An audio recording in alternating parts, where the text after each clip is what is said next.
Projektot SAMKOT je za održljivo upravljanje so kapaciteti gradežniот šut во Скопскиот плански регион. Проектот е добиен од КЕП Италија, програмата за размена на искуства, поддржана од Централната европска иницијатива. Проектот е добиен во 2017 и е единствено добиен од Македонија.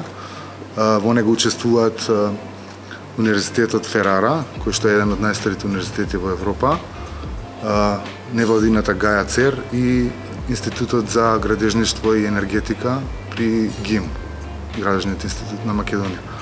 Сите одлагалишта што се во Скопскиот плански регион беа анализирани со кубни метри, со количини, со проценти и се увиде дека 60% од градежниот отпад може да се реупотреби и да се користи повторно во градежниот сектор, што представува и потенцијал за профит кај нас, бидејќи во развиените земји како Италија и Велика Британија и Австралија веќе десетина години наназад се управува со овој отпад и во кој што се вклучени и општините и приватните компании и носи профит, значи сплатлива гранка е. Затоа не треба да се занемари.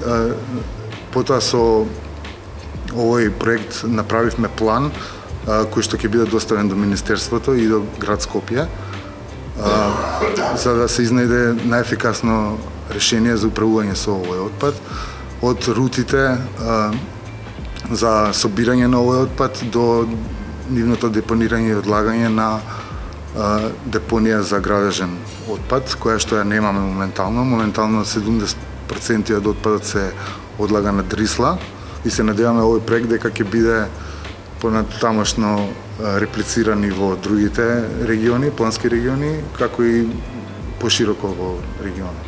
Бидејќи е добро искуство и се направи размена на искуства и лабораторијата на Градежниот институт доби знаење од Универзитетот во Ферара, бидејќи беа таму на посета. Проектот трае 18 месеци, значи започна 2018, сега го завршуваме, ова е финалната работилница и на која што само ќе ги презентираме резултатите накратко. И се надеваме, како што реков, дека ќе се реплицира понатаму и дека ќе го прифати Министерството и градско. We come here several times. We decide how to sample, how to take these materials, and with the Macedonian colleagues we proceed this material, we grinded, we powdered these materials, and we have done some analysis at our university in Ferrara. The results, not only rose and flowers, we say in Italy. And the chemical analysis revealed that in some of these landfills there are some materials that contain chromium, zinc, lead. So for this reason, before to reutilize this material, it will be necessary to select and crush, And hopefully in the future, people have to think to select materials starting from the demolition.